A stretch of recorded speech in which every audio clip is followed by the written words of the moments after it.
નમસ્કાર, ગુજરાત લાઈવ સમાચાર સાથે હું છું જિજ્ઞાસા। સમાચારમાં સૌથી પહેલા વાત કરીશું દેવભૂમિ દ્વારકાથી મળી રહેલ સમાચારની કે જ્યાં સતત 5મા દિવસે દાદાનું બુલડોઝર ફરી વળ્યું છે। બેટ દ્વારકાના પાર વિસ્તારમાં દબાણો દૂર કરવાની કાર્યવાહી હાથ ધરાઈ। દાંડી હનુમાન રોડ પરના દબાણો પર જમીનદોસ્ત કરાયા। 5 દિવસમાં દ્વારકા અને જામનગરમાં 50 કરોડની જમીન ખુલ્લી કરાઈ। ધાર્મિક સ્થાનોની આડમાં દેશદ્રોહી પ્રવૃત્તિ થતી હોવાનો ચોંકાવનારો ઘટસ્ફોટ। દરિયાકાંઠા પરના બાંધકામોનો ગેરકાયદે પ્રવૃત્તિ માટે ઉપયોગ થતો હતો।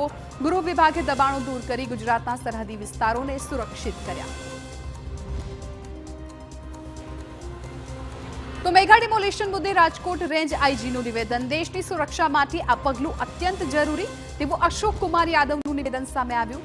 જામનગર દેવભૂમિ દ્વારકામાંથી દબાણો દૂર કરાયા। સંવેદનશીલ પોઈન્ટ પરથી દબાણો દૂર હટાવાયા।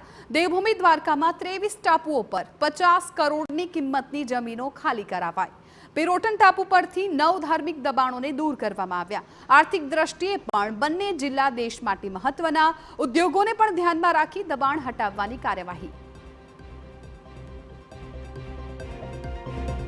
તો જામનગર અને દેવભૂમિ દ્વારકામાં જે આખો જે દરિયા વિસ્તાર છે એના અમુક વિસ્તારોમાંથી દાણચોરના મુદ્દા થાય। આપણે ખ્યાલ છે કે અગાઉમાં જે આખો જે દરિયા વિસ્તાર છે એના અમુક વિસ્તારોમાંથી દાણચોરના મુદ્દા થયેલા છે, ડ્રગ્સના પણ મુદ્દા થયેલા છે અને હથિયારોની પણ અવરજવર એ ભૂતકાળમાં થયેલી છે।